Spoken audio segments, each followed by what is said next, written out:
بسم الله الرحمن الرحيم. الحمد لله رب العالمين، الصلاة والسلام على سيد المرسلين وعلى آله وصحبه أجمعين.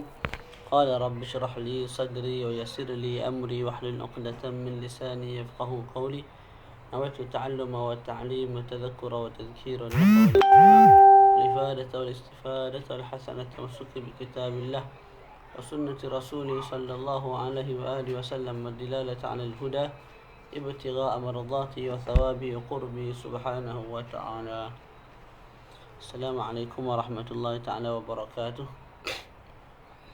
InsyaAllah pada malam yang berbahagia ini kita menyambung kembali kuliah Mudzakarah kitab Adabu Ad-Daris wal Mudarris karangan Al-Allamah Al-Syekh Muhammad Jamaluddin Al-Qasimi Ad-Dimashqi rahimahullahu ta'ala, yang mana kita sebut kitab ini ialah ringkasan kepada kitab Muqaddimatu Al-Majmu' ataupun yang lebih tepat ialah ringkasan kepada ringkasan Muqaddimatu Al-Majmu' karangan Syekh Al-Madhab, iaitu Al-Imam An-Nawawi rahimahullahu ta'ala. Jadi telah kita sampai pada Adabud Daris dan insyaAllah kita khatamkan pada malam ini insyaAllah. Adabud Daris ay al-muta'allim, adab-adab seorang penuntut ilmu. Amma adabuhu fi nafsihi faka'adabil mudarris qad awdahnaha. Adapun adab pelajar pada dirinya sendiri, maka adabnya seperti mana adab seorang guru. Dan telah kita terangkan perbahasan tersebut. Ya.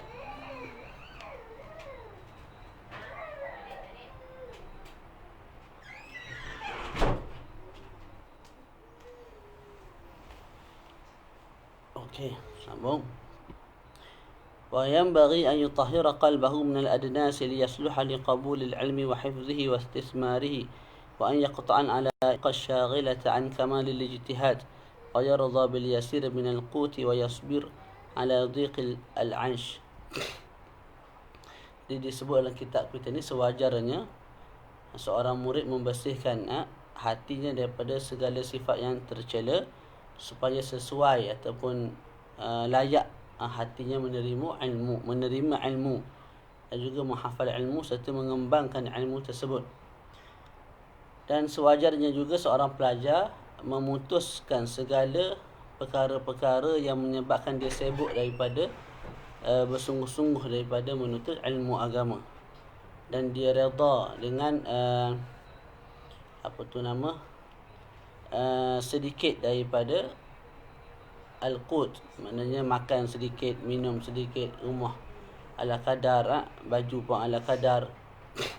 Sebab kalau dia nak yang sempurna daripada al-ma'isyah, maka dia perlu banyak usaha, banyak bekerja secara tidak langsung, menyebabkan dia tidak belajar.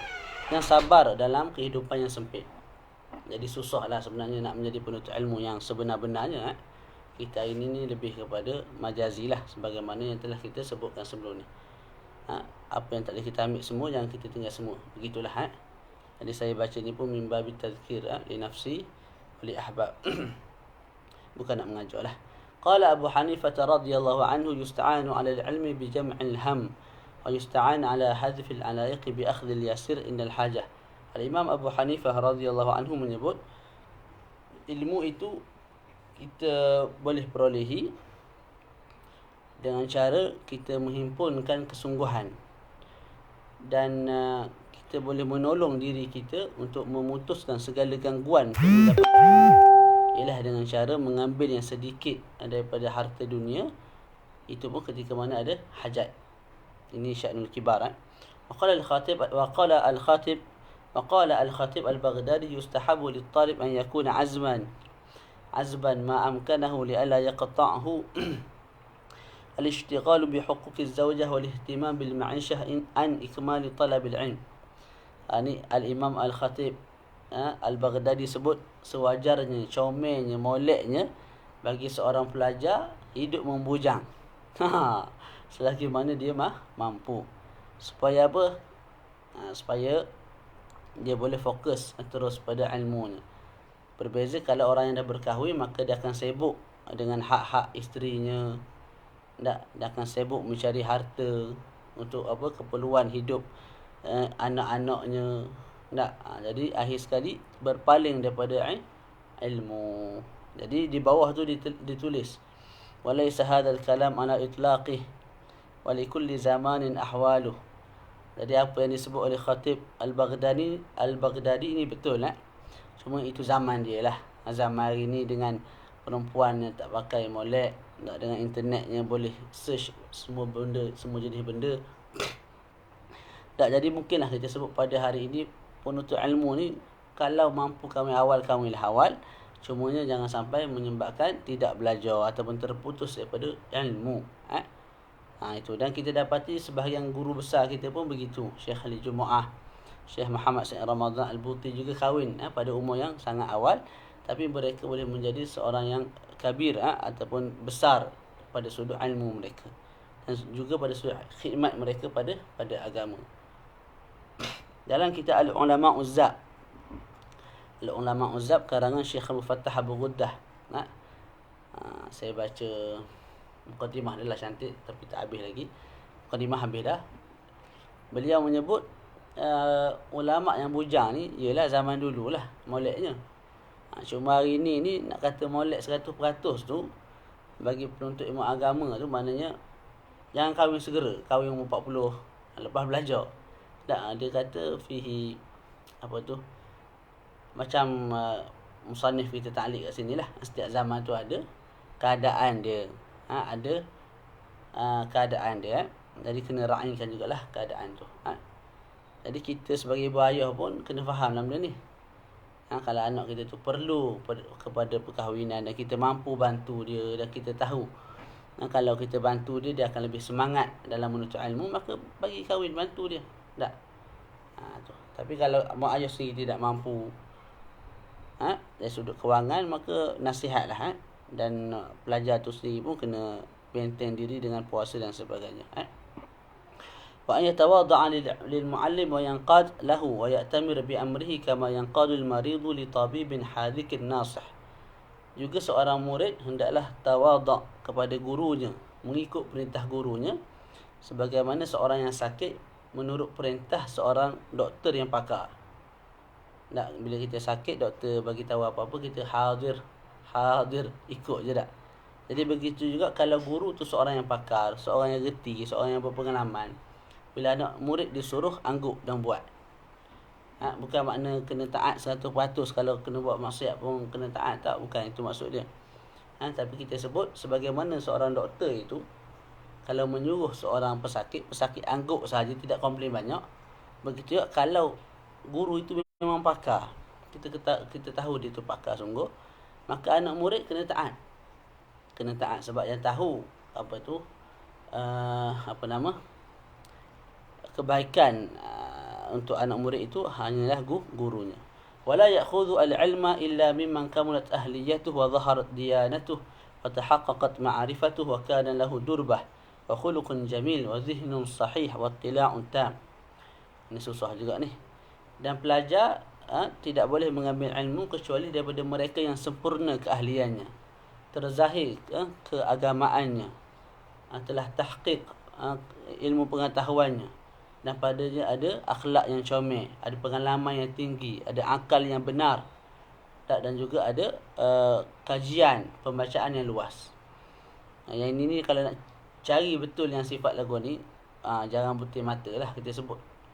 Jadinya apa yang kita boleh sebut hari ni, ambil sahaja ilmu daripada sesiapa sahaja, tapi ambil pun dalam keadaan apa dia, kita panggil kena ada kajian daripada pihak murid jugalah. Mana murid selain daripada mengambil daripada guru, dia kena membaca, kena mutalaah. Daripada situ boleh jadi dia akan dapati apa-apa yang dibaca itu boleh jadi bertentangan dengan gurunya, boleh jadi sama dengan gurunya. Kalau bertentangan, boleh dia jumpa gurunya, menasihatkan gurunya, berbincang dengan gurunya. Boleh jadi betul gurunya salah, tak boleh jadi juga kefahaman dia yang salah. Begitu. Adapun kita nak belajar dengan seorang yang betul-betul cukup sifat ni memang sangat susah dalam zaman hari ni. Sangat-sangat susah.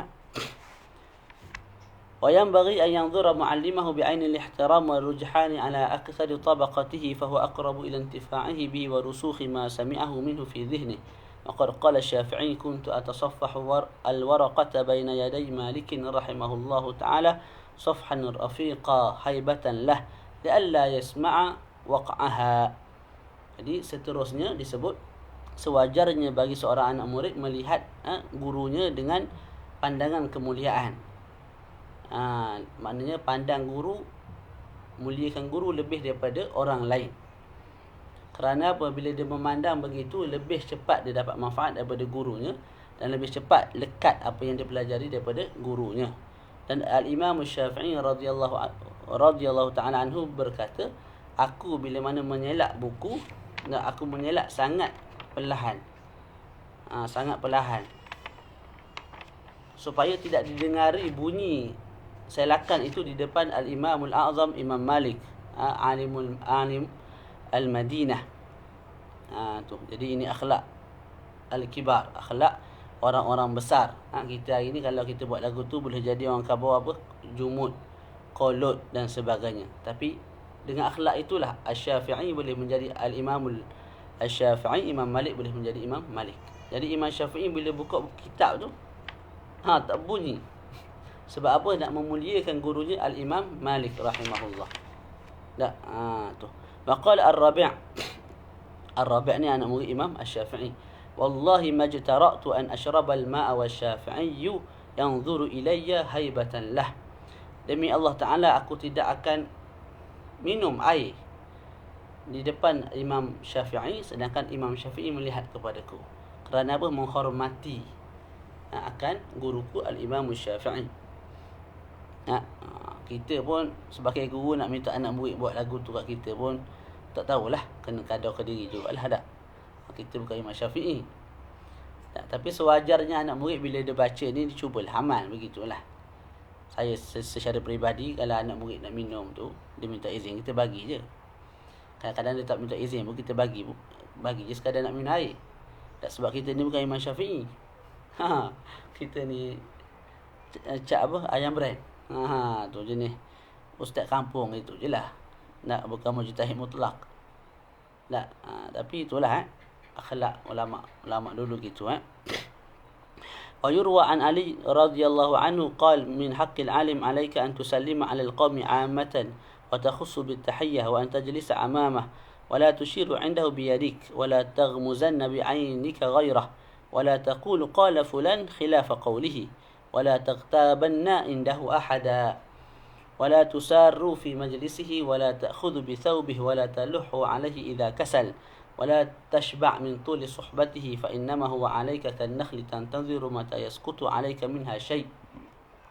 Diriwayatkan daripada Sayyidina Ali radhiyallahu anhu, beliau berkata, antara hak seorang alim yang perlu ditunaikan oleh kita sebagai anak murid ialah kita kena bagi salam kepada guru tu. Kita kena bagi salam kepada guru itu selepas kita bagi salam kepada orang ramai. Maknanya guru sedang mengajar contoh, ataupun guru duduk dalam satu majlis dengan anak-anak murid dia. Maka kita bagi salam secara umum, lepas tu kita mau bagikan kata-kata penghormatan yang lain yang khusus kepada guru tersebut. Dan kita duduk di hadapan guru tersebut dan kita tunjuk sana tunjuk sini menggunakan tangan kita di depan guru kita.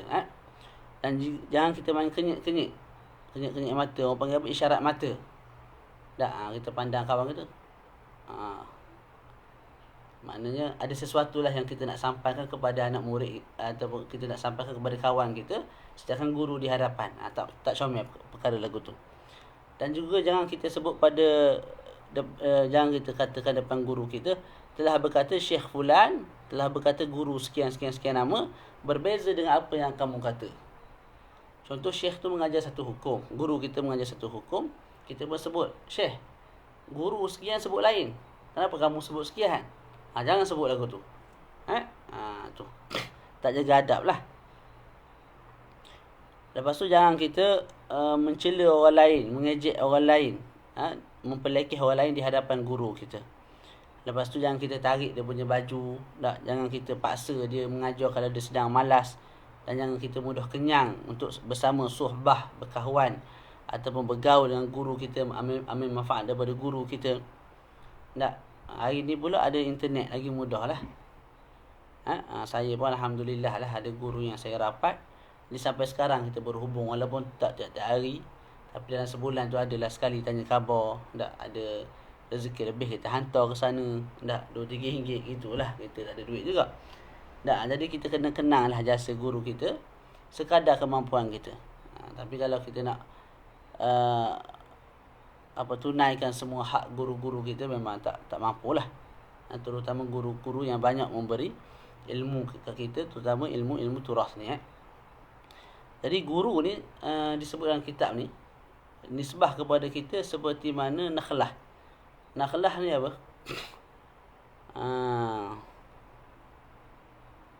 Nakhlah ni apa? Allahumma salli ala Muhammad. Tu nahl. Allahumma salli, saya tak ingat pula lah. Nakhlah apa dia, zakwan? An-nakhlatu. Nakhlah ni bukan lebah. Lebah apa dia nama? Allah tak ingat. Ke nakhlah ni buah apa nama? Buah kelapa. Tak ingat, nanti saya tengok balik lah. Tadi baca macam faham.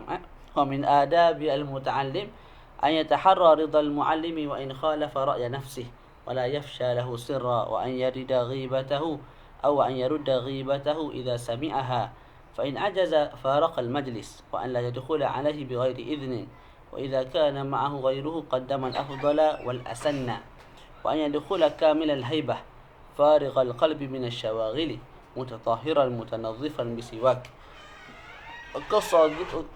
وقص ظفر وإزالة ريح كريه ويسلم على الحاضرين بصوت يسمعهم ويخص الشيخ بزيادة إكرام وكذلك يسلم إذا انصرف. Jadi antara adab pelajar juga ialah berhati-hati ataupun bersungguh-sungguh untuk mendapatkan keredaan para guru. Sekalipun pandangan kita sebagai anak murid berbeza dengan pandangan guru, jadi jangan sampai putus hubungan. Dan jangan kita menyebarkan rahsia guru kita. Dan kalau guru kita dihina di hadapan orang lain, maka kita cuba menolak umpatan itu, ejekan itu dengan baiklah. Kalau kita tak mampu nak bangkang ataupun nak suruh orang lain untuk diam, untuk berhenti mengumpat guru kita, maka kita berpisah daripada majlis tersebut, mana kita tinggalkan majlis tersebut. Jangan kita masuk ke rumah guru kita, ke majlis guru kita tanpa izin daripada beliau. Tak. Kalau bersama-sama guru kita itu ada orang lain, maka kita dahulukan orang yang lebih utama, dan juga orang yang lebih berumur sebelum kita. Maknanya dalam majlis tu contoh berkumpul antara kita dan juga orang-orang lain, anak murid lama bagi guru tersebut, tak, ataupun orang yang berumur, maka kita dahulukan anak murid lama dia, tak, dan juga orang yang lebih berumur lah. Kita duduk belakang-belakang, tidak ada masalah. Nakhlun, ustaz lebah. Betul. Jadi fa inna ma huwa alayka kan nakhli tantaziru mata yasqutu alayka minha shay. Jadi guru ni kepada kita seperti mana lebah. Maknanya ialah seperti mana madu lah. Kita menunggu bilakah akan jatuh madu daripada sarangnya. Begitu. Sebab tu disebut tadi wala tashba' min tuli suhbati, yang kita cepat kenyang untuk bersuhbah dengan guru kita. Sebab kita tak tahu bila mana guru kita akan mengeluarkan madu. Tak, waktu-waktu tertentu tiba-tiba keluarkan fawaid, masalah-masalah penting, hukum hakam yang penting, kaedah-kaedah penting. Jadi kita pun boleh catat. Tu yang tadi. Terima kasih Zakwan. Wa alla yadkhula alaihi bighairi idnin. Kemudian dan kita masuk ke majlis kita, guru kita, dengan kita menghormati dia secara penuh. Dan kita masuk ke kelas guru kita dalam keadaan hati kita kosong daripada sebarang kesibukan. Maknanya kita boleh fokus. Dalam keadaan kita bersuci, berwuduk, bersihkan diri dengan siwak. Jangan masuk majlis guru dalam keadaan mulut membusuk bangah. Tak, kita potong kuku kita, hilangkan bau busuk daripada badan. Kalau ada minyak wangi, pakai minyak wangi. Lepas tu kita bagi salam kepada hadirin, orang yang hadir dalam majlis tu dengan suara yang mereka boleh dengar. Kemudian kita lebihkan guru kita dengan penghormatan. Begitu juga bila mana kita nak berpisah, kita bagi salam dulu kepada guru kita, kemudian barulah kita berpisah. Okey, banyak juga ni sebenarnya. ولا يتخطى رقاب الناس ويجلس حيث انتهى به المجلس إلا أن يأذن المعلم أو الحاضرون بالتقدم والتخطي أو يعلم من حالهم إيثار ذلك. Okey, jangan melangkah bahu-bahu manusia lain. Kita mari lambat, kita nak duduk depan, jadi kita langkah bahu-bahu kawan kita. Boleh jadi orang yang lebih berumur daripada kita, untuk kita duduk sebelah syekh, sebelah guru kita. Maka syekh sebut jangan buat lagu tu, musannif sebut jangan buatlah lagu tu, tak molek. Malah duduk di manakah berakhirnya majlis. Maknanya kalau kita mari tu majlis dah penuh kat depan, kita duduk, mari duduk kat belakang tu. Benda ni boleh jadi kalau kita ada nama ataupun kita ni sebagai guru, boleh jadi benda tu susah untuk dibuat. Tapi sekurang-kurangnya kita tasannuk dululah, buat dulu. Walaupun dalam hati dalam hati tu ada perasaan, aku ni tok guru, aku ni guru turas, aku ni banyaklah aku ni tu. Jadi sepatutnya orang kat depan tu panggil aku duduk depan. Takkan aku yang alim begini nak duduk kat belakang. Perasaan macam tu memang adalah wujud. Tapi kita paksa dirilah, walaupun dengan buat-buat, lama-lama taklah bagilah. Jadi bila kita mari-mari tu, majlis dah penuh dah. Anak murid kat depan ni, anak murid kita lah. Cuma tok guru tu lebih alim daripada kita, dan kita juga anak murid pada tok guru tu. Mari-mari kita duduk kat belakang. Mana kita duduk di belakang anak murid kita. Walaupun kita ni lebih berilmu daripada anak murid kita. Sebab apa kita mari lambat? Kecuali lah kalau tok guru tu panggil duduk sebelah. Ataupun anak-anak murid kita kata, ustaz pergi depan ustaz. Mereka pun segan kita. Maka kita pun ke hadapan. Boleh jadi kalau kita kat depan, maka lebih banyak manfaat yang pelajar-pelajar lain ni dapat. Sebab kita akan tanya soalan kepada tok guru tu dengan soalan-soalan yang agak bombastik, soalan-soalan yang bagus lah. Okey. Wala yuqimu ahada min majlisihi fa in atharahu ghayruhu bimajlisihi lam ya'khudhuhu illa an yakuna fi dhalika maslahatun lil hadirin bi an yaqruba min al ustadhi wa yudhakiruhu mudhakaratan yantafi'u al hadiruna biha, ni yang kita sebut tadi.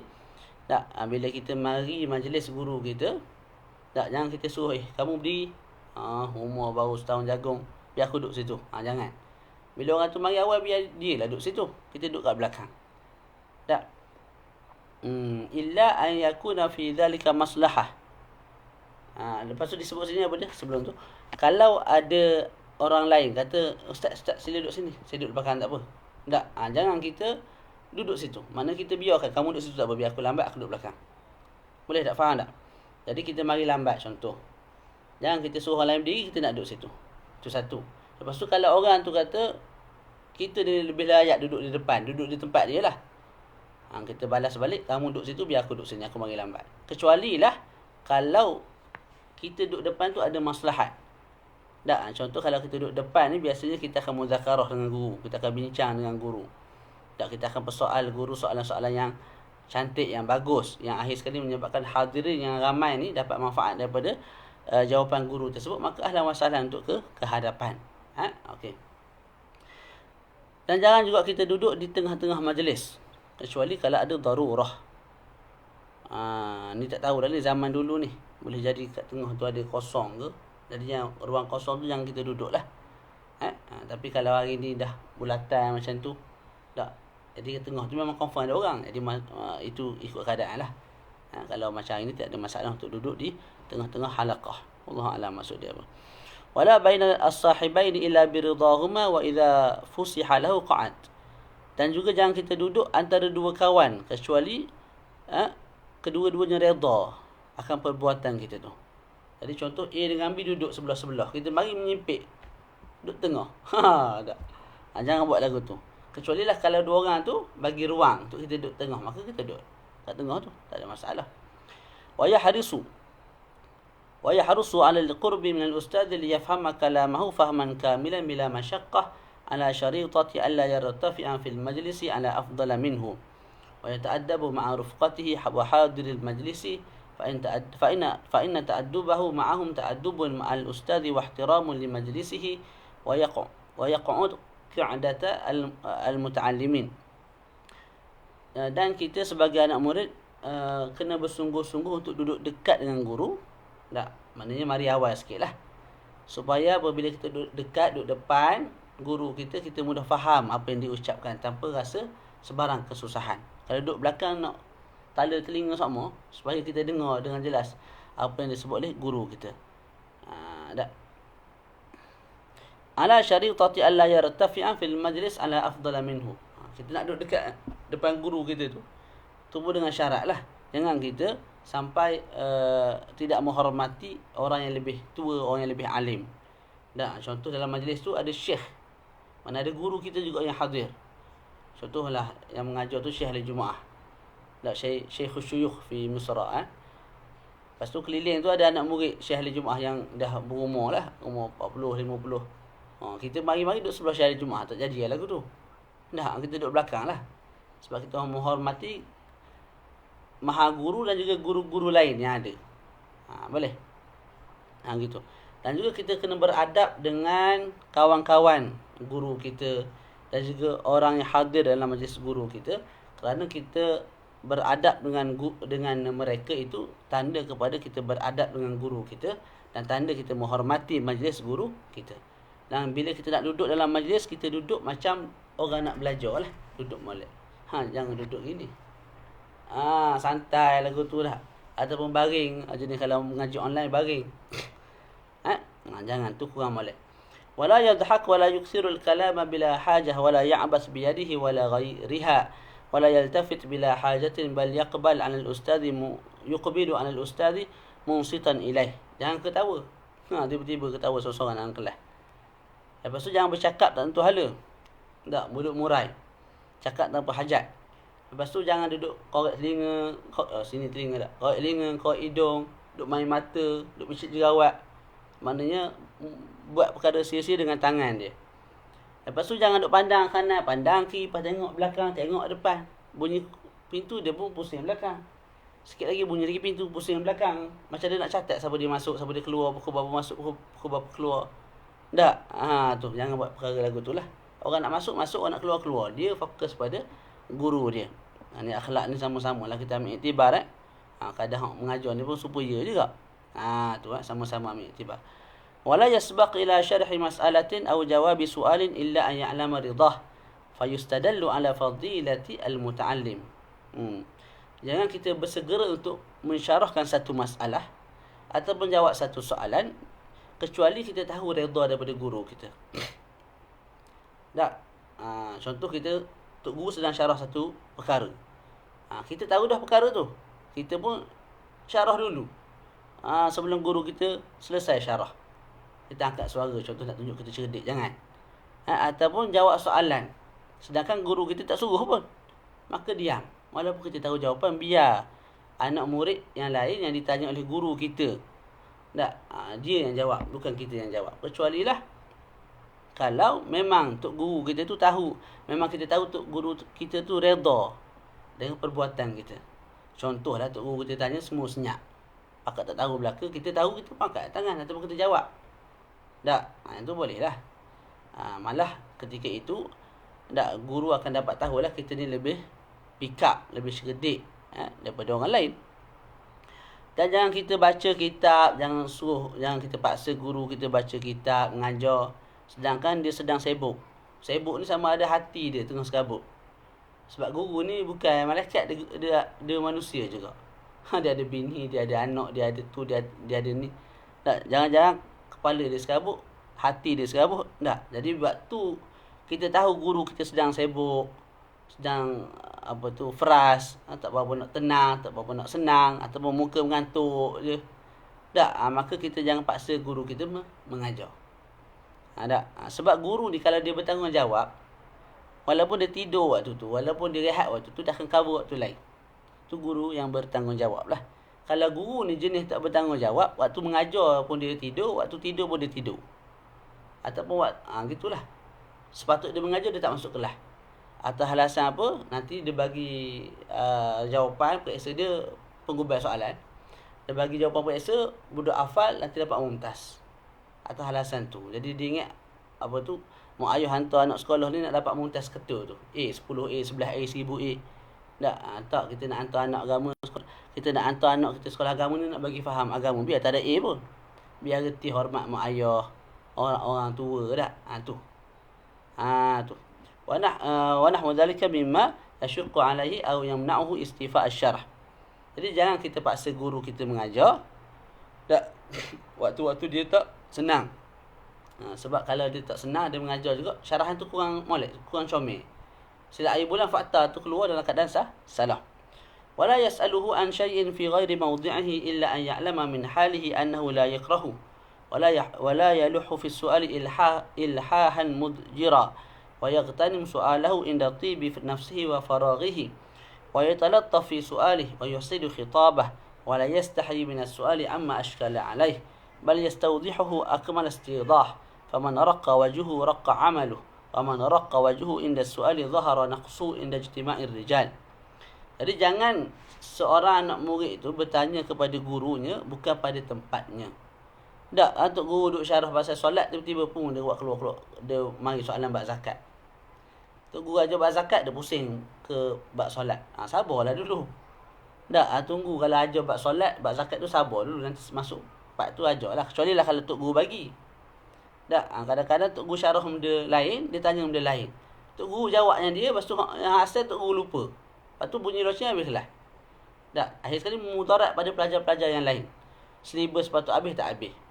Jadi jangan tanya soalan bukan pada tempatnya.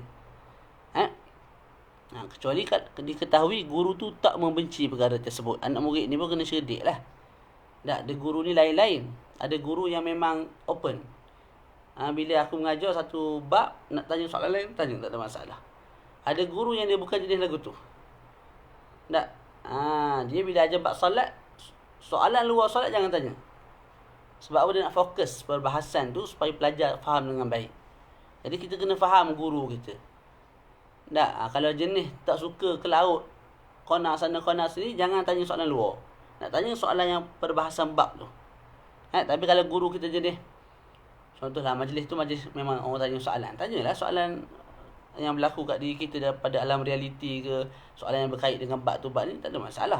Tu maksudnya. Lepas tu jangan paksa. Jangan kita melampau-lampau dalam tanya soalan. Ni kadang orang tanya, Ustaz, apakah hukum ni? Lepas tu Ustaz tu tak ada jawab, Ustaz tu dah baca, dia tanya lagi, Ustaz, apakah hukum ni? Ustaz tolong jawab. Ustaz, saya terdesak. Ustaz, saya. Sabarlah kalau Ustaz tak jawab tu, adalah tu urusan dia tu. Tu kalau dia lupa pun, tunggu satu masa sikit barulah kita tanya balik. Jangan hari tu juga tanya, hari tu juga jawapan. Tok guru pun kadang dia tak tahu jawapan, ataupun dia lupa, dia kena rujuk balik. Ataupun dia sedang mengajar, ada urusan tu, ada urusan ni. Jadi kena raikan belaka tu. Lepas tu bila tok guru tu senang, happy, free dalam keadaan faragh, maka anak murid ambil peluang untuk tanya soalan ni. Nampak tok guru duduk tepi pantai, santai-santai, tak ada orang duduk sebelah tok guru tu, kita pergi rapat dengan dia, sembang, masuk soalan tu, masuk soalan ni. Tu secara baik, secara perlahan-lahan. Dan bila bercakap dengan guru, cakap dengan baiklah.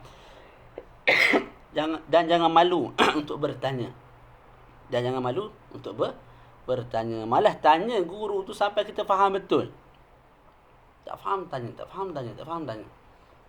Sebab dikatakan siapa yang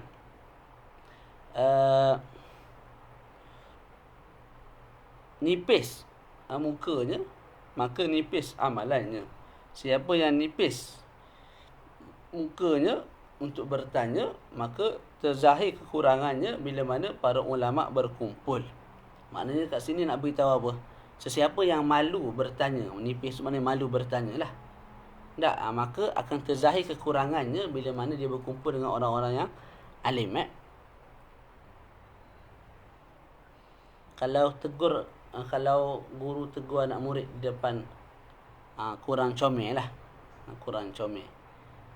Sebab anak murid ni ada jenis belum matang. Jadi bila kita zahirkan kekurangan guru tu depan anak murid, jadi anak murid tu akan rasa lain macam, tok guru aku ni je kedok tok guru ni. Tak, sedangkan tok guru tu mungkin tersilap ataupun terlupa. Tak, jadi kalau nak tegur pun kita PM tepi lah. Lepas majlis tu pergi. Dan kita nak tegur tu pun beralas sikit. Maknanya kita tanya tok guru ni macam mana tok guru, saya kurang jelas. Lepas tu tok guru syarah. Lepas tu kita pun ada nas lain daripada kitab lain. Kalau macam ni, macam mana tok guru? Dia tengok, ya, saya silap. Rupanya yang disyarah tak ada silap. Bila dia tengok kitab lain yang mengatakan faktanya berbeza dengan apa yang disyarah. Tu kena politik sikit lah. Jangan kata tok guru sesat tu. Kena apa? Kena berpolitik sikit lah. Kena beradab. Wa idza qala lahu al-ustadz fahimta falam yaqul na'am. Ni sama lah ni. Anak murid ni. Anak murid yang taat. Kalau tok guru tanya, ustaz tanya, faham ke tak ni? Fahim tu. Fahimna. Budak-budak hari ni. Faham tak? Faham belaka. Bila tanya soalan tak boleh jawab. Jangan buat kerjaan lagu tu. Bila ustaz tanya faham ke tidak, kalau kita jawab, kalau kita faham, jawab faham. Kalau kita tak faham, jawab sahaja tidak faham, supaya bila ada yang jawab tak faham, ustaz tu akan syarah kali kedua, kali ketiga, kali keempat. Tak jadi isu nak syarah 1000 kali pun. Faham tak? Jadi bila tak faham, jawab tak faham, supaya tok guru boleh terang lagi sampailah kita faham, dan supaya kita tak menipu lah. Kita tak faham cakap faham, menipu. Dan akhir sekali ilmu luput daripada diri kita. Dan jangan kita malu untuk sebut lam afham, aku tidak faham. Jangan malu. Sebab apa? Bila dia sebut lagu tu, maka terhasil bagi dia maslahat yang segera dan juga maslahat yang akan datang. Maslahat segera, yang faedah yang segera yang dia dapat ialah dia boleh hafaz masalah tu dengan baik. Dia boleh faham masalah itu dengan baik. Asalnya tak faham. Tak, bila jawab dia tak faham, cikgu syarah. Ustaz, saya kurang jelas lagi lah. Sekali lagi boleh tak? Dia pun cikgu pun syarah lagi. Tak, jadi manfaat segera yang dia dapat ialah dia faham masalah tu dengan baik, dan dia selamat daripada menipu, daripada nifaq, munafik, menzahirkan apa yang tidak ada pada diri dia. Dia menzahirkan dia faham sedangkan dia tidak faham. Dan juga ustaz ni akan tahu pelajar ni jenis pelajar cerdik, pelajar ni jenis warak. Pelajar ni akal dia sempurna.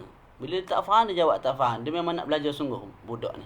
Bukan jenis nak ambil hati hati perasaan guru je. Kadang budak dia fikir lagu tu, kan jawab tak faham, kan guru terasa hati. Kawan guru aku ni syarah menjerit sampai ke kelas luar tu dengar tak? Akhir sekali menipu, kata faham. Jangan lagu tu. Kalau tak faham, cakap saja tak faham. Mungkin kalau ustaz tu tak larat hari tu pun, dia kata tak apalah, gai ni maknanya kelas akan datang ustaz syarah semula. Ustaz syarah semula. Manfaat yang akan datang, yang dia akan dapat ialah dapat kebenaran dalam hatinya. Maknanya tersabit yang kebenaran dalam hatinya sampai bila-bila. Kemudian dia akan sentiasa membawa dan dia akan sentiasa berperangai seperti itu. Maknanya bila dia faham, tak faham dia sebut tidak faham. Dan di mana-mana pun dia akan jujur. Sama ada dalam kelas ataupun di luar kelas, bersama-sama dengan orang lain. Sebab dia dah biasa latih diri dia dengan cakap benda yang betul. Okey, wa anil Khalil ibni Ahmad rahimahullahu taala manzilatul jahli bainal haya' wal anfah. Al-Imam Khalil ibn Ahmad berkata, kedudukan kejahilan itu, kebodohan itu ialah antara malu dan juga sombong. Anfah ni ambil jadi malu menyebabkan kita tak dapat ilmu. Malu nak tanya, malu untuk jawab saya tidak faham. Anfah ni ambil tak cakna. Ilmu fardu ain je pun, bab solat je pun, bab wuduk je pun. Aku dah belajar dah dulu. Masa bila? Tu 300 tahun lepas. Masa sekolah apa? Sekolah khafa. Tok guru tu ngajilah ke Mesir 10 tahun, 15 tahun. Tak, sudah tentu ilmu yang disampaikan tu berbeza dengan apa yang kita belajar pada kafar dulu. Masa kafar dulu, akal kita tak boleh nak pikul benda berat lagi. Lepas tu guru ni nak ajar sekadar kita dapat kefahaman yang asas. Jadi tok guru ni mari yang mengaji 20 tahun, 30 tahun, nak jadi tahqiq pada satu-satu masalah. Kita pun berbanding. Pernah belajar dah bab solat dulu. Bila tu? 20 tahun lepas, masa sekolah rendah. Tak, bila tanya soalan ni, masalah ni tak lepas. Jadi jangan ambil ringan. Bila tok guru yang sungguh-sungguh jenis mengaji, ikhlas kerana Allah Ta'ala pergi. Sekalipun masalah tu kita dah faham, insya-Allah dapat keberkatan. Tu. Okey, wa yang bagi idza sami'a al-ustadz yaqulu mas'alatan aw yahki hikayatan wa huwa yahfazha aw an yusghi laha isgha'an man la yahfazha. Ni susah ni. Saya sendiri pun nak buat susah. Kita dah hafal satu benda, kita dah faham satu benda. Tak, contoh kita Safinatun Najah, kita asas. Tak. Bila tok guru tu terang, kita rasa Allah bosan weh tok guru ni. Bagilah buah apa orang panggil maklumat yang syok sikit, yang bombastik sikit. Ni asas ni aku dah belajar, dah faham. Jadi Syekh sebut tu akhlak yang tak comel. Sekalipun kamu dah hafaz masalah tu, kamu tahu khilaf tentang masalah tu, tak, bila kamu dengar tok guru mengajar, fokus. Susah lah ni, kita main handset. WhatsApp orang tu, WhatsApp orang ni. Tak, ni sangat susah. Tapi orang besar, akhlak dia begitu. Dikatakan, kalau tak silap lah, Imam Subuki. Dia ada dua, Taqiyuddin dengan Taj. Rasanya ni Taqiyuddin, ayah. Taqiyuddin As-Subuki ni, Al-Imam Taqiyuddin As-Subuki. Dikatakan mujtahid mutlak lah beliau ni. Ala kulli hal, satu masa ada anak murid. Anak murid mari terang ataupun mengajar itulah, ataupun lah budak baru belajar, excited lah. Dia mari jumpa tok guru tu, dia kata tok guru ni hukum dia sekian. Nah, lepas tu Syekh Taqiyuddin ni, Imam Taqiyuddin As-Subki duk fokus aku, dia dengar molek. Jadi anak murid ke ataupun anak dia sendiri, tak ingat sama ada anak murid ataupun anak dia sendiri, tegur mana tok guru, macam tak reti nampak. Fokus lain macam, padahal budak tu kecil bawa masalah simple je. Tok guru tu jawab apa? Imam Subki jawab, aku tahu masalah ni sebelum budak ni lahir lagi. Bukan sekadar masalah ni, khilaf yang berlaku dalam masalah ni aku tahu berlaku. Secara komplit, tahqiq, khilaf apa semua aku tahu dalam ni. Tapi aku nak meraihkan budak ni. Dan aku nak meraihkan kesungguhan budak ni, aku dengar fokus sungguh-sungguh macam aku tak pernah belajar bab tu. Ini sya'nul kibar. Kita susah lah, tak? Kita tahu sikit, orang cerita, alah ni bab ni aku tahu dah. Tu jadi kita baca kitab-kitab lagu ni sebenarnya lebih kepada nak bagi apa? Kita ni berasa lah. Macam tok guru kita ni pegang tukul katok. Pak atas dahi kita, atas kepala kita. Tu tak ada masalah. Kita tasawuf memang bentuk begitulah. Terutama pada hari ni. Saya sendiri pun saya sebut dah tadi, bila mengajar bab adab ni, bab amalan ni, lebih kepada apa? Nak tambih diri sendirilah. Bukan nak hentam orang lain tak. Kita budak cetong kat bab ni. Tapi sama-sama insya-Allah. Sekurang-kurangnya kita tahu aku ni salah untuk guru aku ni. Cara aku ni tak kena ni. Jadi adalah rasa nak berubah tu. Daripada kita tak tahu langsung cara adab yang molek, akhlak yang syamil, kita tak tahu kebenaran tu macam mana, kita dah sangka benda yang kita buat tu betul sama. Baiklah kita tahu benda tu salah, walaupun kita nak berubah tu agak lambat. Itu lebih baiklah. Okey. Apa kita baca kan? Dan sewajarnya juga bagi seorang murid itu bersungguh-sungguh dalam belajar. Sepenuh masanya ialah dengan ilmu, sama ada waktu malam, waktu siang, waktu musafir, waktu sedang bermukim. Jangan dia membiarkan perginya waktu dia dalam keadaan tidak menuntut ilmu, kecuali waktu yang sedikit untuk dia makan, minum dan rehat. Dan ini kami dapatilah daripada sebahagian guru kami di Mesir. Antaranya Syekh Ali Jumaah sendiri, dikatakan beliau belajar sehari selama 20 jam. Begitu juga guru kepada Syekh Said Shaltut, Syekh Ismail Bakri kalau tak silap, sehari 8 jam, 12 jam rasa sehari mengaji. Duduk depan kitab, tulis kitab, karang kitab mengajar. Syekh Husam Ramadan, sehari dalam 20 jam mengaji.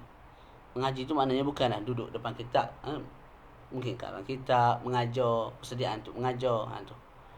Jadi kita ni, tu yang saya sebut sebelum ni, bukan pelajar, bukan tok guru. Yang tu kena kadar ke diri lah. Kita bukan pelajar, kita bukan tok guru. Kita ni orang awam sahaja. Cumanya hari ni ramai orang tak pandai. Jadi kita tengok belajar ni nampaklah macam tok guru. Itu je. Faham tak? Adapun nak dikatakan betul-betul talibul ilmi, lain lah. Sebab tu dia sebut orang yang belajar ni lailan wa naharan wa hadaran wa safara. Malam, siang dan malam, musafir ke tidak musafir, sentiasa dengan kitab, sentiasa dengan ilmu. Tak, kita dengan handset, kita dengan Facebook, kita dengan bisnes. Tak, nak cari duit. Jadi jauh lah dengan puak-puak ni.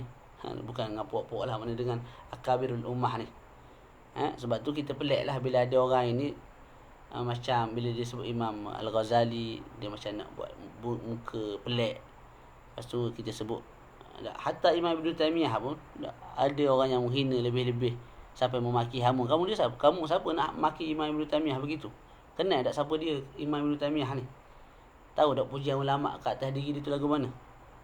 Tak, sekalipun kita berkhilaf dengan Imam Ibn Taymiyah pada beberapa perkara disebabkan beliau berbeza dengan jumhur, tapi cara kita nak ta'amul dengan Al-Imam Ibn Taymiyah tu bukan kita nak ta'amul dengan orang tepi jalan tak tahu benda tu. Faham tak? Kena reti sikit lah. Masalah sekarang ni, hari ni ustaz yang duduk kritik Ibn Taymiyah pun dia tidak tahu maqam Ibn Taymiyah di sisi para ulama. Tak, jadi orang awam bila dengar Ibn Taymiyah ni macam jual burger tepi jalan kot, tiba-tiba jadi alim lagu tu. Jangan. Kalau sebut ulama ni bertenang, walaupun daripada Mu'tazilah. Sebab tu Syekh Hussain Ramadan dia pesan, kalau ulama, jangan kita cepat nak laknatullah, qabbahahumullah, sekalipun daripada golongan Mu'tazilah. Sebab puak-puak ni, ulama-ulama sebelum ni berjuang ni untuk agama. Cuma bila dia berjuang tu tergelincir jadi Mu'tazilah. Tak, bukan niatnya memang nak runtuhkan agama. Tak, Mu'tazilah ni nak jaga agama. Tak, malah Habib Ali Bakir sebut Mu'tazilah ni boleh jadi mereka lebih menjaga amalan daripada kita. Sebab di sisi mereka dosa besar ni rasanya tak boleh diampunkan ke lagu mana. Tak, kita Masya Allah lah masa ahli sunnah wal jamaah ni, dosa besar insya-Allah maghfur, insya-Allah kalau diselangi dengan taubat dan sebagainya. Tak, jadi dengan ulama-ulama ni sekalipun salafi ke tak salafi ke apa dia tu, tak, kena beradab sikit lah. Kita tak tahu niat orang ni. Terutama yang lampau-lampau yang dah pergi. Terutama yang dah pergi. Itu. Akwal dia nak dikritik tak ada isu. Ibn Taymiyah berapa orang kritik? Bukan seorang. Kritik dia ulama-ulama besar daripada dulu sampai hari ni. Tak, tapi jangan sampai tahap memaki, jangan sampai tahap menghina. Tak, kritik perkataan dia tu, kalam dia tu, jangan kritik zat dia tu. Kita tak tahu dia ikhlas tak ikhlas. Itu bukan kerja kita. Selesai. Wa ma ajmala qawlu Syafi'i haqqun ala talabati al-'ilmi bulughu ghayati juhdihim fil istikthari min al-'ilm was-sabr uru ala kulli 'aridin duna talabihi wa ikhlasun niyyah lillahi ta'ala fi idraki 'ilmihi nassan wa istinbata wa raghbah ila Allah ta'ala fil 'auni 'alaihim. Dan betapa cantiknya perkataan Al-Imam Al-A'zam Al-Imam Syafi'i radhiyallahu ta'ala anhu. Beliau berkata, menjadi satu hak ke atas penuntut ilmu agama untuk usaha sungguh-sungguh sampai dia capai satu tahap yang paling tinggi dalam ilmu, dan bersabar untuk menghadapi segala ujian, segala rintangan untuk mendapatkan ilmu.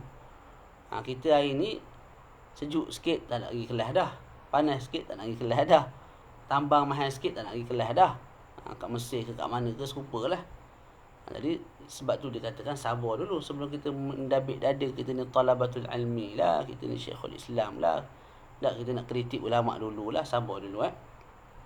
Dan kita cuba ikhlas daya upaya belajar ini hanya kerana Allah, dan kita tamak untuk menuju kepada Allah Ta'ala. Okey, baca lagi. Dikatakan waktu yang paling sesuai, yang paling comel, yang paling molek untuk menghafaz ialah waktu sahur. Kemudian waktu al-ghadat. Ghadat ni ghadah, waktu apa? Selepas daripada subuh sampai ke mana? Sampai ke zuhur, tak silap. Tu waktu yang molek untuk menghafaz, waktu pagilah. Kemudian dikatakan waktu malam lebih anfa', lebih bermanfaat daripada kita menghafal pada waktu siang. Ini mujarab lah. Masa di Mak Tafi Pekan dulu, gitulah. hafal petang, Allahu Rabbi lah nak masuk tu. Petang tengah-tengah kepala tengah pening, tak apa nak segar dah, letih dengan belajar apa semua, tiba-tiba nak menghafal, memang susah lah. Jadi menghafal ni malam lebih sesuai. Sebab malam tu kepala kita dah kosong daripada segala masalah.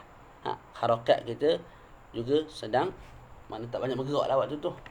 Dan ketika lapar lebih syamil kita menghafal daripada waktu kenyang. Okey, tempat yang paling molek untuk menghafal bilik. Sebab apa? Tak ada perkara-perkara yang melalaikan. Ni dululah. Hari ni dalam bilik ada handset, ada TV. Tak. Jadi hari ni perkara mulhiyat yang melalaikan lebih banyak daripada perkara yang menuntut untuk kita bersungguh-sungguh. Okey, wala yuhmadul hifdhu bihadratin nabat, dan tidak dipuji menghafaz di depan pokok-pokok, sungai-sungai, di depan pantai. Kerana apa? Menghalang daripada hati untuk fokus kepada hafalan. Mata duk tengok ke pokok, tengok ke kecantikan Allah Ta'ala, ciptaan Allah Ta'ala tu, jadi duk fikir ke benda tu. Tak, ada handset selfie tu. Selfie. Ada handset tak apa. Ni tak apa-apa nak handset, nak selfie juga. Lepas tu up kat Facebook. Tak apalah tu. Tu kita panggil apa dia? Selingan. Wa idza jafahu al-ustadz raja'a ilaihi bil i'tidhar wa adhhara nadmahu wa khata'ahu. Fadzalika anfa'u lahu dinan wa dunya wa abqa liqalbih. Kalau ustaz berkasar dengan kita, tak, siapa yang patut minta maaf? Kita lah sebagai anak murid. Tak, dan kita zahirkan kelemahan kita depan dia, mengaku kita salah. Tak, kerana itu lebih bermanfaat untuk kita sebagai anak murid, manfaat untuk dunia kita dan juga akhirat kita, dan lebih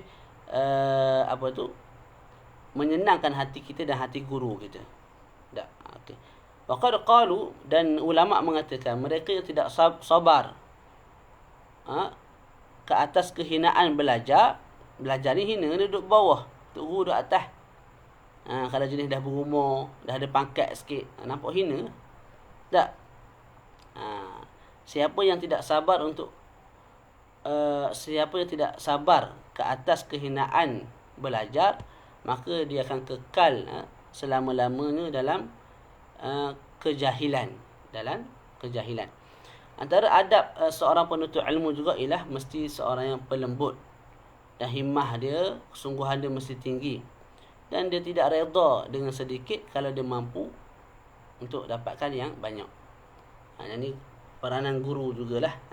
Bila kita dapati pelajar tu boleh pergi jauh, jangan kita bagi sekadarnya sahaja. Tak. Dia pelajar ni ada level dia. Jadi yang level A, grade A, kita bagi ilmu secara grade A. Kalau tak boleh bagi dalam kelas, kita buat kelas lain khusus untuk dia. Tak. Tu. Dan insya-Allah lah kita di Tahfiz Turas akan perlahan-lahan lah. Untuk Quran kita dah asing. Ada yang hafal sistem Turki, ada yang hafal sistem biasa. Sistem Turki tu alhamdulillah lah, setakat hari ni 6 juzuk tu boleh ingat dengan baik, boleh ingat muka surat, nombor ayat, baca terbalik dah boleh. Kemudian untuk turas nanti kita akan fikirkan juga, mungkin kita buat kelas lebih, dan mungkin kita suruh pamatan lebih. Pelajar yang cemerlang ni kita tak akan sia-siakan lah. Saya antara guru yang pantang pelajar cerdik dibiarkan begitu saja. Saya belajar daripada guru saya juga dulu. Mudir kami di Mak Bekan, bila dia dapat budak cerdik, dia tak akan bagi peluang. Dia akan lenjan sampai budak tu jadi sungguh. Ayat sekali boleh johan kebangsaan, boleh wakil antarabangsa 2-3 kali. Tak. Jadi itu kerja guru lah. Dan pelajar tu pun juga kena tahu, aku ni boleh lebih daripada orang ni. Takkan aku nak kadon ni je. Jadi kalau guru tak perasan, murid tu sendiri akan pergi jumpa guru. Saya ada kemampuan sekian, saya nak buat kelas lebih dengan ustaz, nak minta ustaz mengajar saya lebih sikit. Boleh, tidak ada masalah. Kemudian jangan bertangguh. At-taswif minasyaitan, jundu min junudi iblis. Tangguh, insya-Allah lah. Saya datang Mesir ni tahun 1 ni tak nak belajar lagi. Nak fokus kuliah. Tak nak kita laki. Tahun kedua insya-Allah saya nak pusing-pusing dulu di Keherah ni. Tahun ketiga ialah dah musim panas, musim sejuk ni letih juga. Dah 2 tahun belajar ni. Rehat dululah tahun 3 ni. Saya sekali 4-5 tahun duduk Mesir, sia-sia sia-siakan begitu sahaja. Begitulah pelajar-pelajar kita di mana-mana tempat sekalipun. Rugilah. Duk tangguh hari sekali balik Malaysia. Barulah menyesal. Tu. Tapi bila balik Malaysia pun, bila menyesal tu tunjuklah cara kita menyesal. Cover balik, cari balik tok guru yang ada di sekitar kita. Jangan menyesal saja lepas tu buat tak tahu. Rugilah. Ni pelajar-pelajar sekolah pun sama juga. Kita pesan sama pada pelajar kita. Jangan tangguh-tangguh. Nanti kamu keluar ma'had tahfiz surah Segeri Pahang ni, kamu reti lah bahasanya. Menyesal tu. Ustaz dah rasa dah benda-benda lagu tu. Jadi tak naklah berulang pada kamu. Kita pesan sama. Jangan wala yuakhir tahsila fa'idatin wa in qalat idza tamakkana minha li'anna lit-ta'khiri afat wala yuhammil nafsahu ma la tutiq makhafatal malal. Jadi jangan tangguh untuk belajar. Dan jangan kita lambatkan untuk memperolehi satu faedah, satu ilmu sekalipun sikit, sedangkan kita mampu. Kita mampu untuk baca malam tu juga. Mata belum mengantuk, baca malam tu juga. Lepas tu ngantuk tidur lah. Sebab apa? Bila kita lambatkan tangguh, maka banyak padanya kecelaan lah. Lepas tu, tapi dalam masa yang sama, jangan kita paksa diri kita perkara yang kita tidak mampu. Jadi kalau kita baru nak berjinak-jinak dengan majlis ilmu, pergi 1 kelas, 2 kelas dulu. Jangan faham sampai 10 kelas. Ada orang cetong. Pergi 10 kelas, esok duduk atas katil, tak pergi setahun. Sebab apa? Dah pergi 10 kelas pada awal tahun 2020. Tak jadi lagu tu. Jadi slow, perlahan-lahan, dah sejinak sikit, tambah 3 kelas, dah sejinak sikit, pergi 4 kelas. Itu takut jemu, pergi banyak sekaligus. Okey, kalau kita pergi 1 kelas, 1 majlis, ni kat Mesir ataupun di mana-mana tempat, kita pergi dululah ke tempat pengajian tu. Guru tak mari lagi, sabarlah. Tak. Wa idza wajadahu na'iman la yasta'dinu alaih. Tapi hari ni kalau di sekolah, tugas murid pergi panggil guru. Tugas murid pergi panggil guru. Mungkin guru tu tak perasan, dan mungkin guru tu sibuk ke benda lain, dia tak tengok jam. Jadi tugas murid bagi tahu guru, ustaz ni waktu ustaz ni. Ustaz tu bergegas ke bilik darjah. Okey, ke kelas untuk mengajar. Tapi kalau di Mesir tak boleh buat lagu tu lah. Sebab kita daripada satu tempat, tok guru kita daripada satu tempat. Jadi bila kita sampai, kita tunggulah dulu. Tak? Kalau nak cerita ketidakpuasan hati tu seorang pelajar tu memang ada lah. Tapi kita sabarlah. Sabar. Saya sendiri pun di Mesir dulu gitu juga. Tok guru kata ada kelas, kita mari kelas. Mari tunggu, tak ada kelas, cancel. Kisah tok guru sekian balik, saya saja. Dan insya-Allah khair, insya-Allah. Fihi mengajar sabar. InsyaAllah ada keberkatan lah. Kita pada zaman hari ni gitulah. Banyak masyakil, banyak perkara-perkara yang kadang menghalang daripada kita menuntut ilmu. Okey, tak apa, khair insya-Allah. Kalau kita datang tengok tok guru sedang tidur, jangan kita minta izin gerak dia tidur, jangan. Malah sabar sehingga dia bangun. Ni pun macam saya sebut tadilah, tok guru tu jenis molek, jenis okey. Kita tahu guru kita ni takkan mudah-mudah cancel kelas. Tak, kali tu tidur confirm letih sangat, biar ustaz ganti kemudian. Tak. Berbeza dengan ustaz jenis tidur sama, tak main kelas sama. Itu kita kena pergi panggil. Kita ada pengalaman lah sikit-sikit tu. Sekolah sana, sekolah sini, mana sebut nama sekolah lah. Tapi ada sikap sebahagian guru begitu. Jenis tak masuk kelas. Dia ingat pok hantar ke sekolah tu nak dapat A. Dapat 1000 A, tepuk tangan. Masuk TV. Tahu saya sendiri kalau nak hantar anak sekolah bukan nak A. Nak bagi budak tu beradab, reti. Tak? Kalau nak A ni kita sendiri boleh ajar. Belajar internet boleh. Jadi tok guru kena masuk kelas mengajar. Minta maaf lah sebut pengalaman. Ustaz ni sebagai ambil mudah benda tu. Tak masuk kelas lah apa semua. Tak. Wal ahsanu as-sabru kama kana salafu yaf'alun. Yang moleknya sabar seperti mana para salaf lakukan. Bila tu sedang sibuk, kita sabar. Wa yanbaghi an yaghtanima tahsila fi waqtil faragh wan nashat wa halis syabab. Dan sewajarnya seorang murid bersungguh-sungguh untuk memperolehi ilmu, untuk mencari ilmu tak pada waktu dia free. Sekarang ni lah waktu belajar ni. Tak. Waktu bersungguh, waktu muda. waktu badan sehat, waktu akal masih cergas, waktu kurangnya tanggungjawab. Tak? Waktu sebelum naik pangkat. Sebab Imam Syafi'i sebut tafaqqah qabla an tar'as. Apa dia? Kamu belajarlah agama, fahamilah agama sebelum kamu menjadi ketua. Sebab apa? Fa idza ra'asta fala sabila ila tafaqqah. Bila mana kamu dah jadi ketua, tak ada harapan dah nak menjadi seorang yang alim. Sebab apa? Sibuk ke kerja tu, sibuk ke kerja ni. Tak nak duduk memalu sebab apa? Dah jadi syekh ataupun dah jadi jawatan tu, jawatan ni. Ataupun sibuk dengan bini, sibuk dengan anak, sibuk dengan tu, sibuk dengan ni. Banyak benda lah. Bila kita jadi ketua ni, sama ada ketua di sekolah ke, ketua di rumah ke, ketua keluarga ke, tak. Tu. Jadi Imam Syafi'i sebut tafaqqah qabla an tara'as, fa idza ra'asta fala sabila ila tafaqquh. Dah habis tu amalan ni. Nak habis ni 2 muka lagi. Dan sewajarnya juga wa ya'tani bi tashihi darsihi alladhi yahfazuhu tashihan mutqana. Sewajarnya juga bagi seorang anak murid mengambil berat untuk membetulkan pengajiannya ataupun ilmu yang dihafaz dengan bersungguh-sungguh. Maknanya apa yang dia tulis, nota-nota yang dia catat tu, pastikan benda tu sahih, rujuk pada ustaz kalau tak yakin. Lepas tu apa yang dia baca tu, pastikan bacaan tu betul. Jangan hafal dalam salah, itu maksud dia. Dan kena ulang banyak kali lah. Dan pelajar kita buat yang saya sebut tadi. Sebahagian pelajar kita pilih dan kita suruh ulang satu muka surat tu 40 kali. Tak tahulah pelajar tu. Ada yang buat supaya betul-betul ingat Quran tu. Okey. Dan sentiasalah ulang kaji, murajaah Quran, murajaah mata-mata, murajaah ilmu yang dia belajar tu, dan sentiasa murajaah tu lah. Okey, selesai kat situ. Wa yanbaghi an yabda'a min durusi wa fil hifzi wat taqrar wal mutalaah bil aham fal aham. Dan sebagai anak murid kena pandai uruskan juga. Kena pentingkan dulu apa yang lebih penting sebelum perkara yang kurang penting. Pada sudut hafazan, dahulukan Quran dulu. Tak.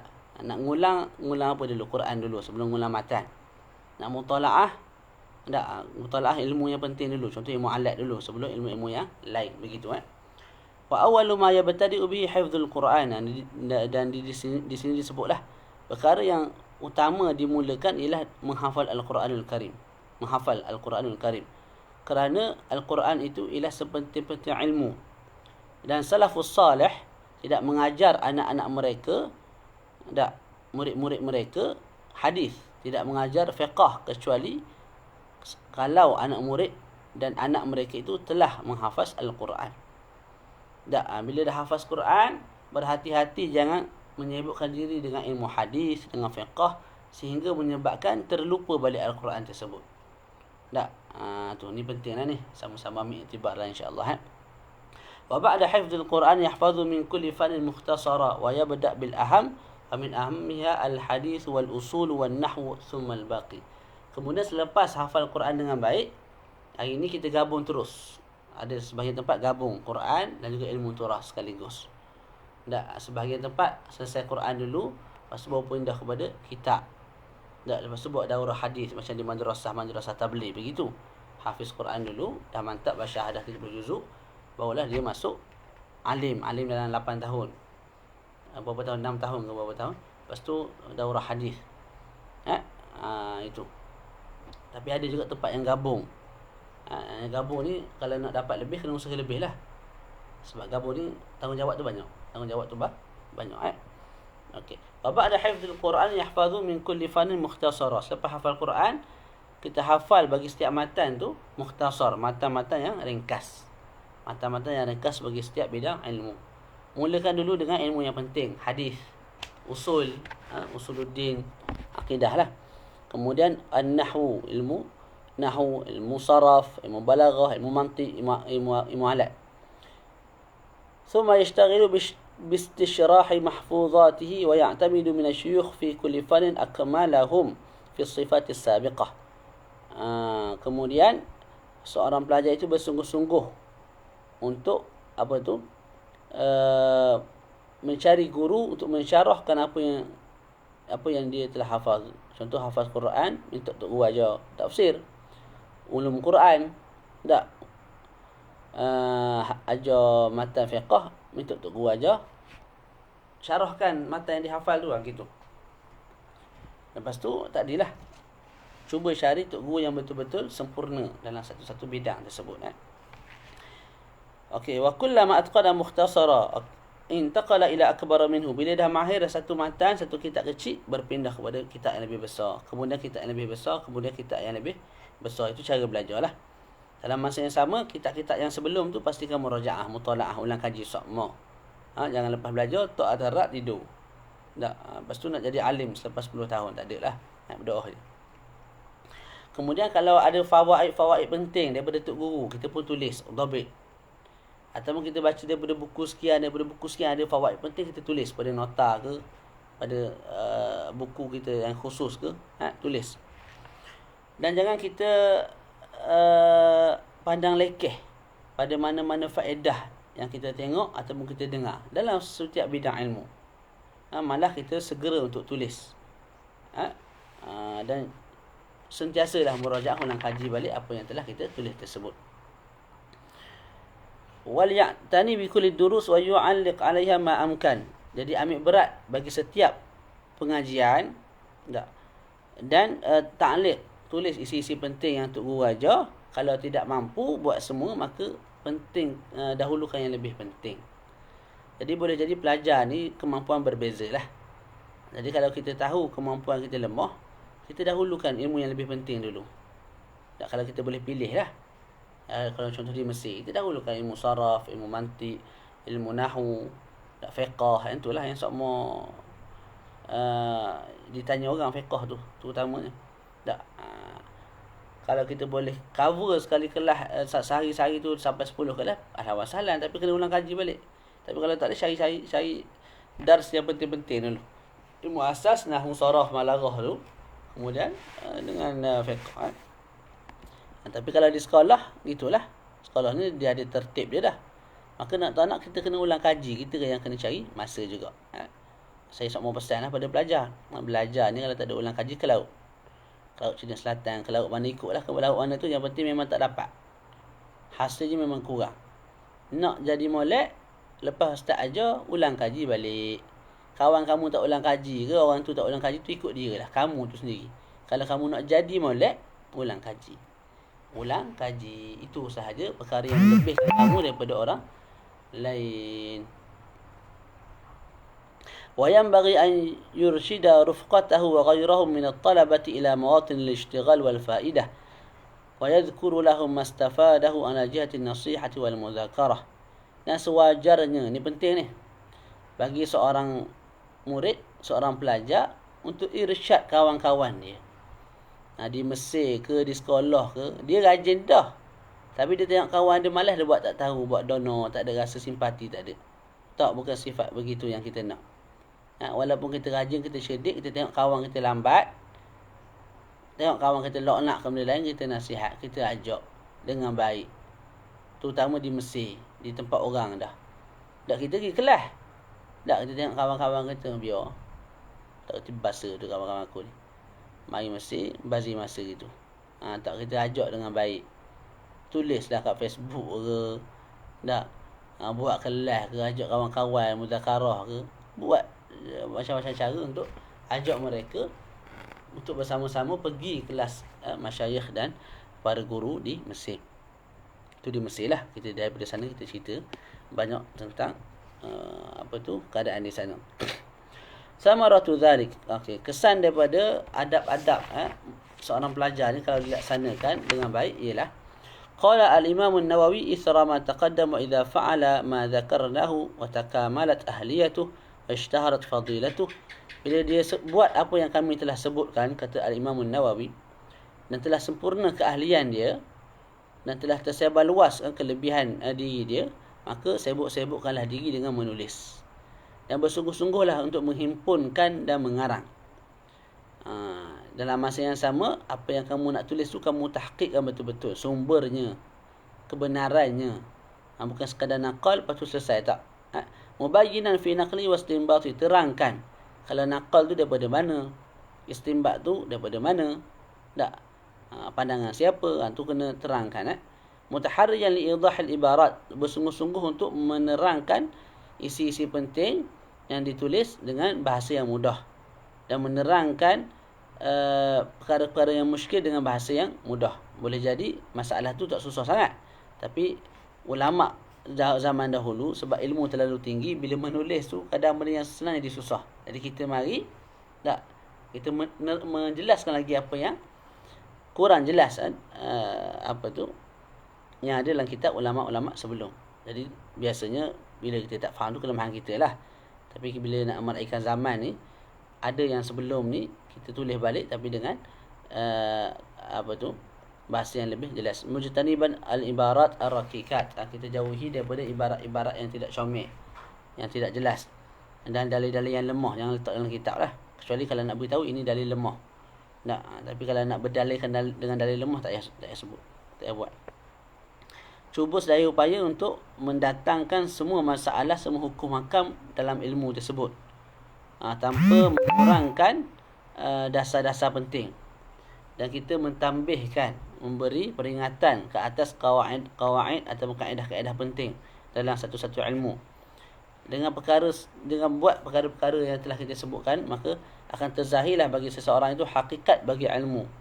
Akan terbukalah, terselesailah baginya muskilah-muskilah yang dia hadapi sebelum ni. Dan dia akan jumpa ghawamid, perkara-perkara yang susah dalam kitab-kitab, dan dia boleh menyelesaikan perkara-perkara yang sukar. Dia akan tahu mazhab-mazhab ulama. Dia akan tahu pandangan yang lebih rajih daripada pandangan yang marjuh. Dan dia akan hilang daripada sikap jumud, daripada semata-mata bertaklid. Dan insya-Allah dia akan menjadi ulama-ulama yang hebat, dan insya-Allah kalau direzekikan menjadi ulama al-mujtahidin seperti ulama-ulama yang lalu. Ataupun kalau tak ulama mujtahidin pun hampir-hampir jadi ulama mujtahidun. Wabillahi taufiq. Yang terakhir, satu muka surat last. Adabun yashtariku fiha al-alim wal muta'allim. Adab-adab yang berkongsi antara seorang alim, seorang guru dan seorang pelajar. Jadi sebelum ni kita bincang adab guru, kemudian adab pelajar. Yang terakhir ialah adab yang mesti seorang guru dan pelajar hiaskan diri mereka dengannya. Sikit lagi dah. Sewajarnya bagi setiap guru dan juga pelajar alla yukhilla biwazifatihi, jangan cuai akan tugas masing-masing. Guru dengan guru, anak murid dengan tugas anak murid. Jangan cuai walaupun ada datang sakit yang sikit, yang ringan.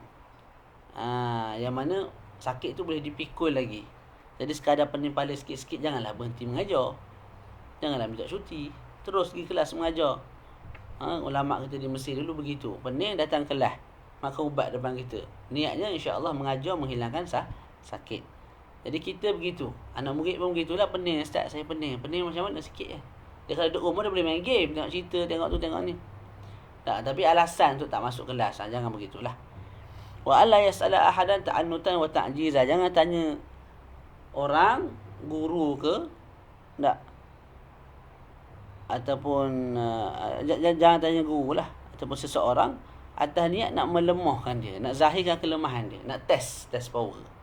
Tok guru ni je kedok tok guru ni. Jadi dia tanya soalan nak test, jangan sebab orang yang bertanya atas niat nak test ni tak layak untuk kita jawab. Kemudian dipesan sedikit, ambil beratlah kamu untuk mengumpulkan kitab. Kalau ada duit beli, kalau tak mampu pinjam.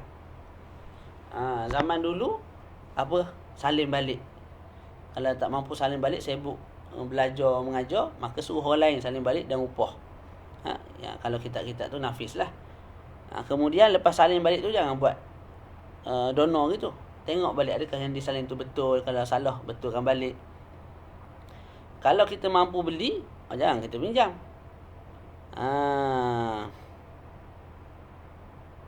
Sebab apa? Sebab kalau kita pinjam kitab orang lain tu tak boleh baca lah. Sedangkan kita mampu beli, maka kita beli yang kitab di pasaran, di kedai. Kawan kita tu biarlah kitab tu, dia nak ambil manfaat daripada kitab tu. wala yakasal an tahsil faidati minhu wala yamtani' min i'aratihi ghairah. Jangan juga kita ni susah nak bagi pinjam kitab kepada orang lain. Kerana apa? Kerana bila kita bagi pinjam kitab kepada orang lain, kita telah membantu orang lain untuk mendapatkan ilmu dalam masa di samping memberi pinjam itu padanya ada fadl, kelebihan. Ruya anna rajulan qala li abi al-atahiyah a'irni kitabak qala inni akrahu dhalik qala amma alimta anna al-makarima mawsulatun bil makarih fa'a'arahu. Diriwayatkan seorang pemuda telah berkata kepada Abi al-Atahiyah, Abu al-Atahiyah. Pemuda tu kata apa? Bagi pinjam kitab tu tuan guru kepada saya. Qala inni akrahu dhalik. Tok guru pun jawab, aku benci bagi pinjam kitab kat orang ni. Boleh jadi bagi pinjam tak pulang balik. Bagi pinjam kitab tak pulang balik. Sebab itulah kes benci ni biasa kes itulah. Bagi pinjam kitab tak pulang balik atau rosak. Qala, maka pemuda tu jawab balik, amma alimta anal makarima. Tidakkah kamu tahu kemuliaan itu diperolehi dengan cara kita menempuh ke al-makarih, perkara yang kita benci. Yang Nabi sebut apa tu? Fadilat besar kalau musim sejuk kita berwuduk dengan sempurna. Fadilat besar kalau musim sejuk kita berwuduk dengan sempurna. Maknanya nak dapat fadilat yang besar mesti kita tempuhi satu perkara yang susah, iaitu berwuduk dengan sempurna pada musim sejuk. Musim sejuk kat Malaysia ni biasa. Bukan sejuk pun berdoa je Malaysia ni. Kalau dia musim sejuk sungguh. Sejuk sungguh. Macam ais batu tu. Jadi Nabi sebut nak dapat kemuliaan, ketinggian, berwuduk dengan baik ketika mana musim sejuk. Jadi kat sini pun samalah. Pemuda tu kata ke Abi Atahiyah, kamu nak dapat kelebihan, kamu kena buat benda yang kamu tak suka. Jadi kamu tak suka tadi apa dia? Bagi pinjam kitab. Bagi pinjam kitab kat aku, insya-Allah kamu akan dapat kemuliaan. Jadi kawan ni pun, Abu Atahiyah ni pun bagi pinjam kepada pemuda tersebut. Yang terakhir, wa yustahabu syukrul mu'ir li ihsanihi. Yang bila ada orang bagi kitab kat kita, kita ucapkan terima kasih. Dan jangan buat lambat pula, tak pulang ataupun buat lupa. Hilang tu kitab. Jangan bersikap begitulah. Imam Az-Zuhri berkata, iyyaka wa ghulul kitab, yakni habsuha an ashabiha wa bisababi habsiha imtana'a ghairu wahidin min i'aratiha wa anshadu fi dhalika asya' kathirah. Imam Zuhri berkata, waspadalah kamu dengan menyimpan kitab. Kerana apabila kamu simpan kitab kedekut nak bagi pinjam, maka ianya menyebabkan terhalangnya ilmu daripada tersebar. Jadi penutupnya disebut khatimatun hadhihi an-nubdhatu min adabil mudarrisi wad-darisi aw al-muallimi wal muta'allimi mukhtasaratun binisbati ila ma jaa fiha wa sunnifa fiha.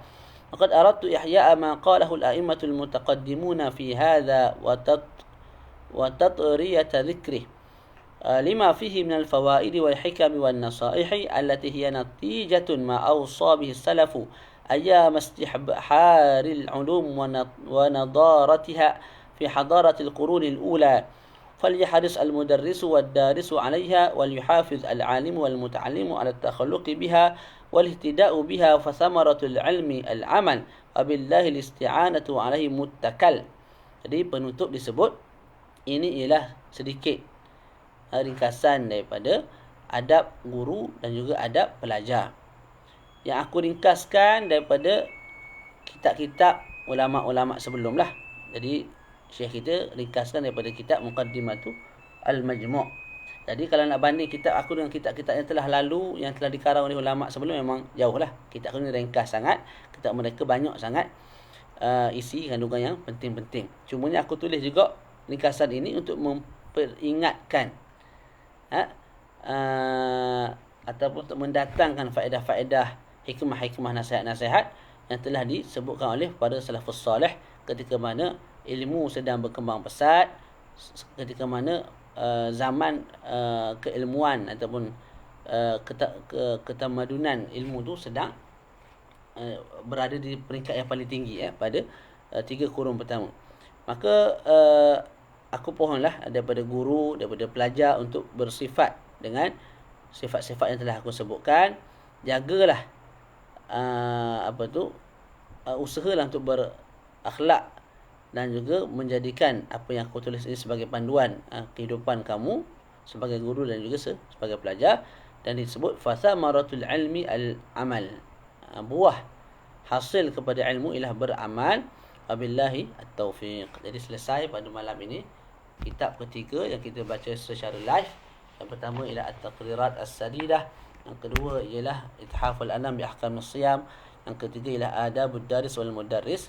Kita sengaja kita ambil kitab kecil ni supaya nak pandai handle lah sebelum kita masuk kitab yang lebih besar. Jadi insya-Allah selepas ini kita akan baca kitab Usulul Fiqh karangan Al-Imam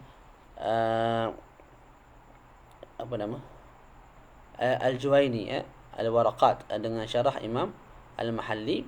Juga kita akan gandingkan dengan kitab Mu'nisul Jalis, syarah Yaqutul Nafis karangan guru kita Maulana Syekh Mustafa Amrun Nabi hafizahullahu taala. Jadi cukup sekadar tu. Wassallallahu ala sayyidina Muhammad wa ala alihi wa sahbihi wa baraka wa sallam. Alhamdulillahi rabbil alamin.